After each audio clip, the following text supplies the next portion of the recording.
Aujourd'hui, nous plongeons dans l'essence même de la résilience stoïcienne. Comme l'a si bien dit le grand penseur stoïcien Sénèque, ce n'est pas parce que les choses sont difficiles que nous n'osons pas, c'est parce que nous n'osons pas qu'elles sont difficiles. Alors, osons ensemble. Vous êtes ici parce que vous cherchez plus qu'une simple inspiration. Vous voulez des outils, des armes forgées dans le feu de la philosophie stoïcienne pour combattre les tempêtes de la vie. Et quelle meilleure maxime pour forger ces armes que « prépare-toi au pire, espère le meilleur ». C'est un appel à l'action, un cri de guerre contre la complaisance et un hymne à l'optimisme actif. Anticiper l'orage, c'est reconnaître que la vie n'est pas une croisière tranquille. Il y aura des tempêtes, des ouragans, des tsunamis émotionnels. Mais un stoïcien ne se tient pas simplement là, à attendre d'être emporté. Non, un stoïcien construit un navire robuste, se familiarise avec les cartes de navigation des émotions humaines et apprend à danser sous la pluie. Prépare-toi au pire. C'est l'art de se construire une forteresse intérieure, inébranlable, pas après, mais avant que les murs ne soient assiégés.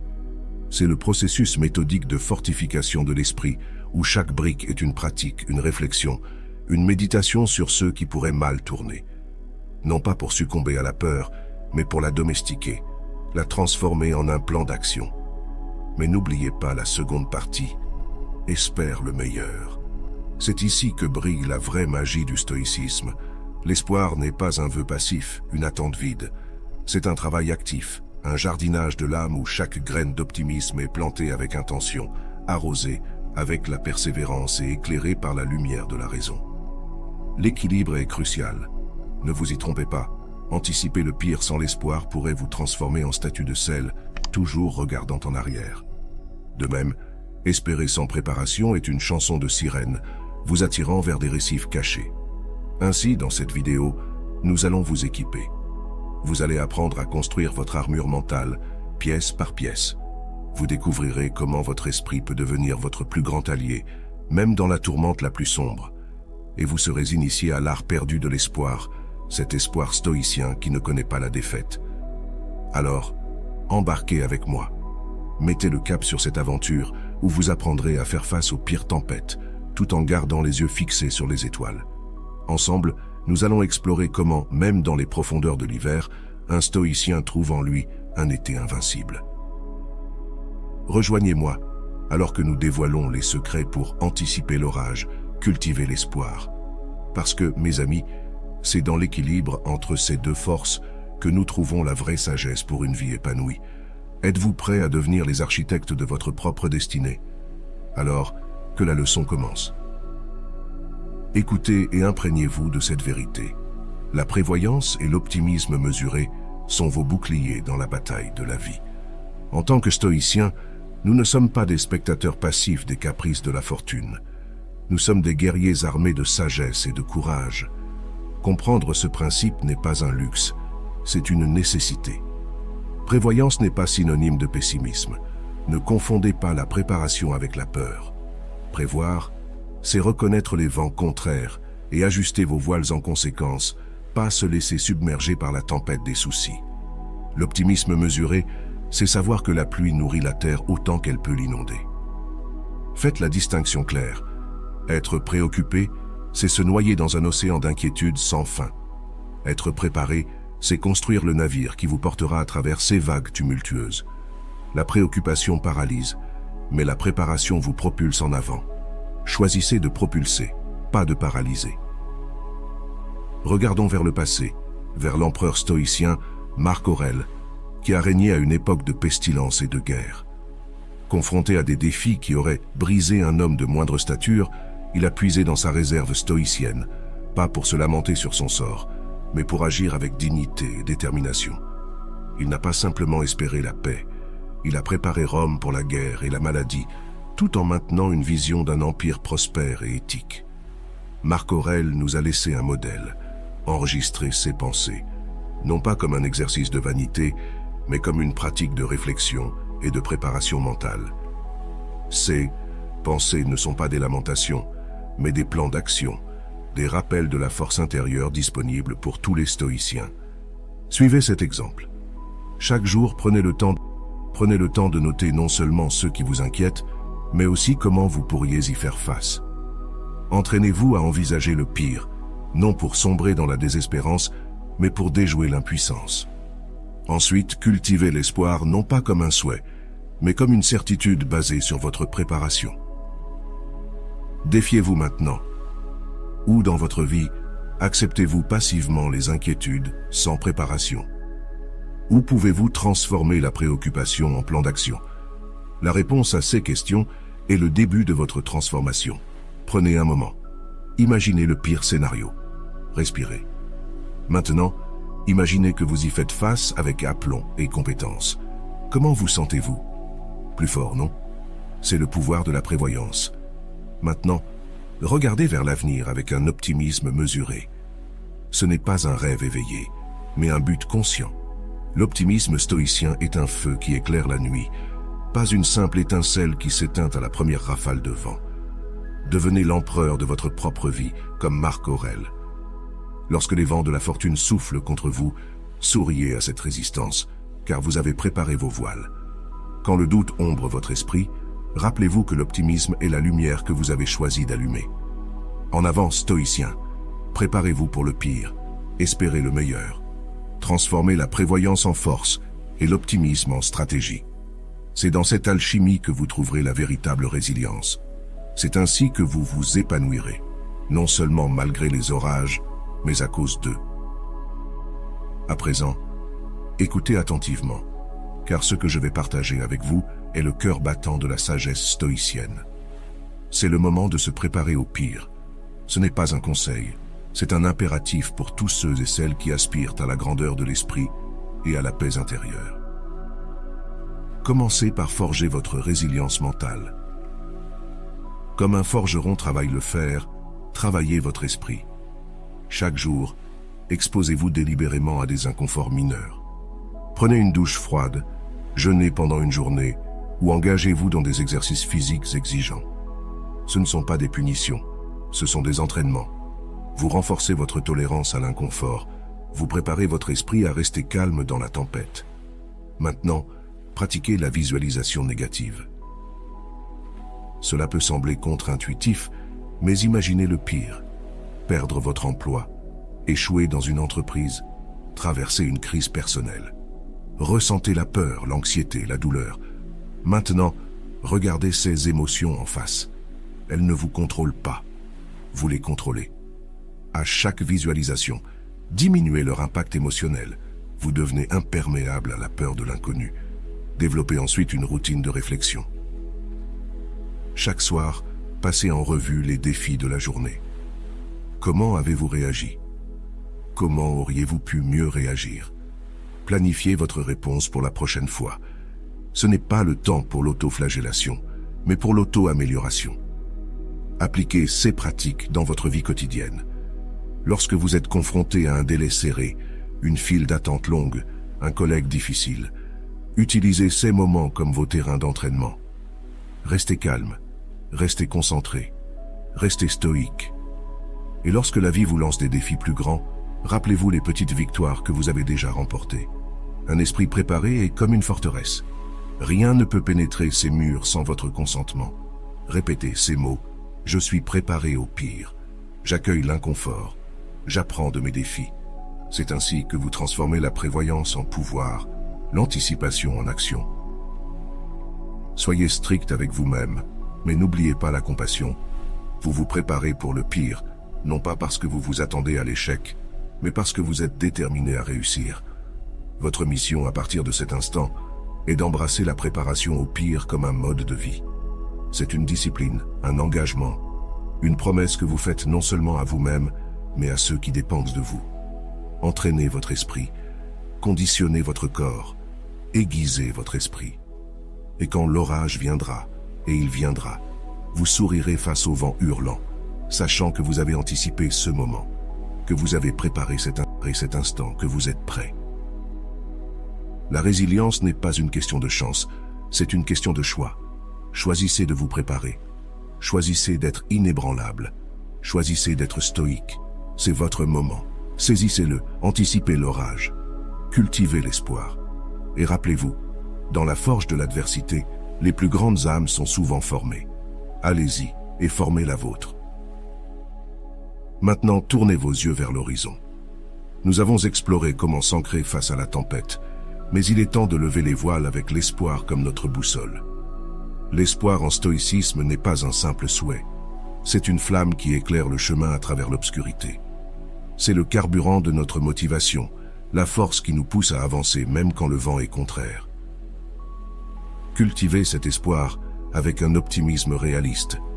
Ce n'est pas de la naïveté, c'est la reconnaissance que, bien que nous ne puissions pas contrôler tous les aspects de notre vie, nous avons le pouvoir de persévérer. Commencez chaque journée en vous affirmant que vous pouvez et vous allez surmonter les obstacles. Ce n'est pas une question de si, mais de quand. Implémentez des techniques pour renforcer cet esprit. Pratiquez la gratitude en notant 3 choses pour lesquelles vous êtes reconnaissant chaque jour. La gratitude n'est pas un simple exercice, c'est un réalignement de votre focus, des ombres vers la lumière. En reconnaissant le bon, vous construisez un bastion d'optimisme qui résiste au désespoir. Utilisez l'espoir pour influencer positivement votre action. Face à un défi, au lieu de dire « c'est impossible », dites « cela va être une formidable opportunité de croissance ». Voyez-vous la différence? L'un est une fin, l'autre est un commencement. L'un est une défaite, l'autre est une aventure. L'espoir doit aussi imprégner la façon dont vous percevez les défis. Ne les voyez pas comme des murs infranchissables, mais comme des montagnes à conquérir. Chaque pas vers le sommet renforce votre esprit et élargit votre vue. Avec chaque sommet atteint, votre espoir se transforme en confiance, en preuve vivante de votre capacité à surmonter. Et n'oubliez jamais, l'espoir n'est pas une lanterne que l'on porte pour éclairer notre propre chemin, c'est un phare qui guide aussi les autres. Votre optimisme réaliste a le pouvoir contagieux d'inspirer votre entourage. Soyez l'exemple, soyez la lumière, soyez la raison pour laquelle d'autres aussi choisissent d'espérer. Alors, aujourd'hui, et tous les jours après, faites de l'espoir votre rituel. Le matin, déclarez vos intentions avec espoir. Pendant la journée, affrontez les épreuves avec espoir. Et le soir, réfléchissez sur vos actions avec espoir. C'est dans ce cycle quotidien que vous trouverez la force de continuer, peu importe ce que la vie vous réserve. Voici votre mission. Trouvez un symbole d'espoir, quelque chose de physique que vous pouvez voir et toucher, et placez-le là où vous le verrez tous les jours. Laissez-le vous rappeler que, peu importe la force de la tempête, l'espoir est votre ancre et votre voile. Agissez maintenant. Ne laissez pas ce concept devenir un simple écho dans votre esprit. Transformez l'espoir en action, l'action en habitude, et l'habitude en caractère. C'est ainsi que vous construirez une vie non seulement résistante, mais florissante. Aujourd'hui, choisissez l'espoir. Cultivez-le, vivez-le. Soyez un témoignage vivant de sa puissance. Car c'est en maintenant l'espoir que nous gardons notre motivation, c'est avec l'espoir que nous transformons nos défis en victoire. Et rappelez-vous, dans le grand livre de la vie, les pages les plus inspirantes sont celles écrites avec l'encre de l'espoir. Amis stoïciens et stoïciennes, dans cette section cruciale, nous allons maîtriser l'art de l'équilibre. Écoutez bien, car cet équilibre entre la préparation et l'espoir est la clé de voûte d'une vie résiliente et épanouie. L'un sans l'autre est comme un oiseau avec une seule aile, il ne peut s'envoler. Alors, ouvrez les 2 ailes de votre esprit. Commencez par intégrer dans votre quotidien des stratégies qui vous ancrent dans la réalité tout en vous permettant de toucher les étoiles. Le matin, identifiez un défi potentiel et préparez-vous mentalement à l'affronter. Puis, formulez une intention positive, une vision d'un résultat favorable. C'est ainsi que vous créez une harmonie entre la préparation et l'espoir. Saisissez le concept d'amor fati, l'amour du destin. Ce n'est pas simplement accepter ce que la vie vous jette, c'est embrasser chaque moment, chaque défi, chaque joie comme si vous l'aviez choisi. Dites à haute voix, « Je choisis ce qui m'arrive ». Vous n'êtes plus un pion sur l'échiquier de la vie. Vous en êtes le joueur. Vous jouez avec une stratégie mais aussi avec passion. Gardez-vous du cynisme. Le cynique voit un orage et maudit le ciel. Le stoïcien prépare son abri et admire la force de la nature. Quand vous êtes tenté par le cynisme, rappelez-vous que chaque situation offre une leçon. Cherchez-la activement. Soyez un étudiant de la vie, pas son critique. De même, évitez l'insouciance. L'insouciant jette l'ancre en pleine tempête et espère le meilleur. Le stoïcien ajuste les voiles. Soyez ce stoïcien. L'espoir est essentiel, mais il doit être soutenu par des actions réfléchies et intentionnelles. Espérer sans agir, c'est comme planter un champ et attendre la pluie dans un désert. Pratiquez quotidiennement la réflexion pour évaluer cet équilibre. Méditez sur vos actions. Ont-elles penché vers une préparation excessive, vers la peur, ou vers un espoir irréaliste? Ajustez le tir. La vie est un acte d'équilibrisme constant. Dans vos interactions, écoutez les conseils et les craintes des autres, mais filtrez-les à travers votre sagesse stoïcienne. Prenez ce qui est utile, laissez ce qui est superflu. Votre boussole interne est plus fiable que les cartes dessinées par les autres. Et quand la nuit tombe, regardez le ciel. Les étoiles ont brillé à travers des millénaires de tempêtes. Elles sont votre rappel visuel. L'espoir endure. L'équilibre est possible. La préparation vous a mené à ce soir. L'espoir vous mènera à demain. Enfin, cultivez l'attitude d'amor fati. Lorsque quelque chose ne va pas selon le plan, souriez et dites « c'est une occasion de grandir ». Transformez chaque non en un pas encore, et chaque fois que vous tombez, dites « c'est une occasion d'apprendre à mieux voler ». Agissez maintenant. N'attendez pas la prochaine tempête pour trouver cet équilibre. Commencez dès aujourd'hui. Préparez-vous au pire, espérez le meilleur, et avancez avec la confiance que quel que soit le chemin, il sera le vôtre, et vous le parcourez avec la tête haute. Soyez le maître de votre destin. Embrassez-le avec amour, agissez avec intention et espérez avec conviction.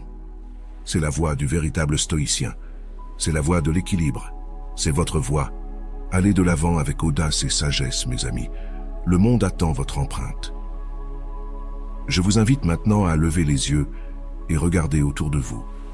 Car les exemples de stoïcisme contemporain abondent, incarnés par des personnes qui ont transformé des tempêtes en tremplins.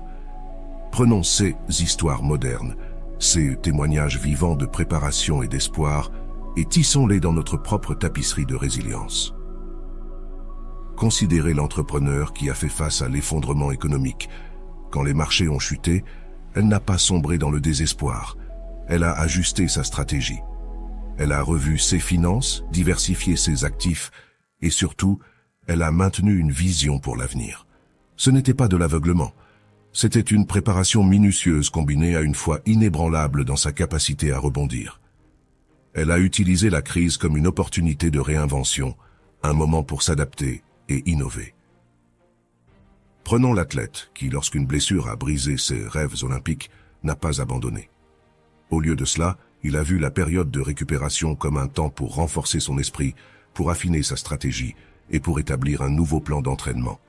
Il s'est préparé pour le pire, une carrière terminée, mais a espéré et travaillé pour le meilleur, un retour triomphant. Et que dire de notre réponse collective à la pandémie? Confrontés à l'inconnu, beaucoup ont embrassé le stoïcisme sans même connaître le terme. Ils ont respecté les confinements, adapté leur comportement, soutenu les efforts communautaires, tout en gardant l'espoir que la science prévaudrait. Ils n'ont pas ignoré la menace, mais ils n'ont pas permis à la peur de les paralyser. Ces histoires ne sont pas des anomalies. Elles sont des preuves de la puissance de la préparation et de l'espoir. La préparation, c'est le sol sur lequel l'espoir prend racine. C'est la structure qui donne à l'espoir la liberté de s'épanouir.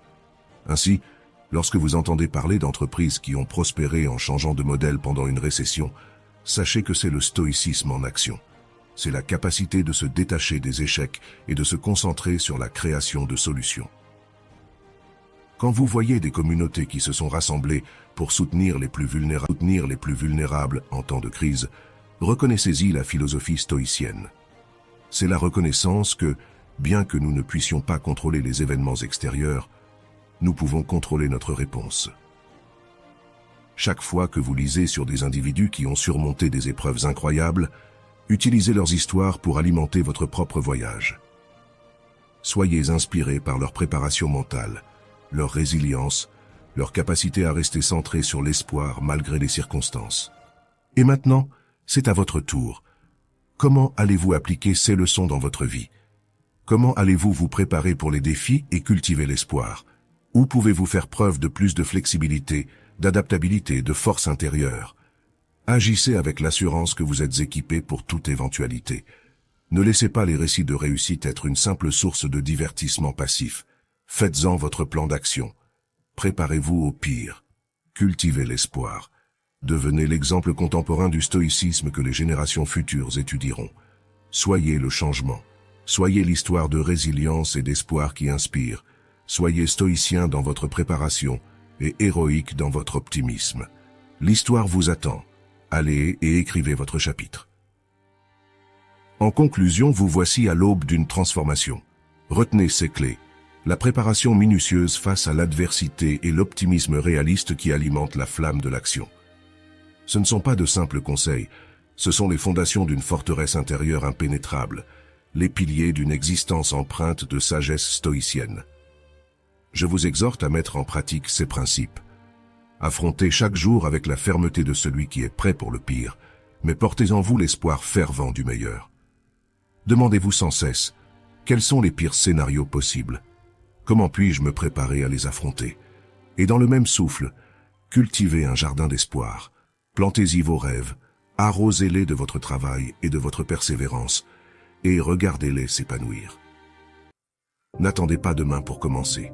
Dès aujourd'hui, préparez-vous à l'inattendu. Dès aujourd'hui, choisissez de voir le potentiel de chaque moment. Et n'oubliez pas que l'espoir n'est pas un cadeau, c'est une conquête, un territoire à revendiquer chaque jour. Portez ces leçons comme une armure dans la bataille de la vie, mais aucune armure ne vous sera utile si vous ne la revêtez pas. Car le stoïcisme n'est pas une théorie abstraite, c'est une boîte à outils pratique pour mener une existence harmonieuse. Le moment est venu de la mettre en action. Je vous exhorte donc à prendre un engagement fort dès aujourd'hui. Choisissez un défi qui vous fait face actuellement et appliquez les enseignements de ce texte pour le surmonter avec sérénité. Qu'il s'agisse d'une difficulté professionnelle, relationnelle ou personnelle, c'est l'occasion de faire vos premières armes en terrain réel. Commencez tout de suite à préparer votre plan d'action et révisez les stratégies qui vous inspirent le plus. Exercice pour renforcer votre résilience mentale, attitude d'acceptation active face au destin, pensée quotidienne d'espoir et de motivation. N'ayez pas peur de l'orage, soyez le maître de la tempête. Pour vous guider, méditez sur ces paroles du grand Marc Aurèle. La meilleure façon de se défendre est de ne pas lui ressembler. Ne ressemblez pas au désespoir, ne ressemblez pas à l'apathie, ressemblez à l'espoir, ressemblez à la force, ressemblez à la résilience. Avancez, stoïciens du XXIe siècle. Préparez-vous pour les défis, cultivez l'espoir et devenez les maîtres de votre destin.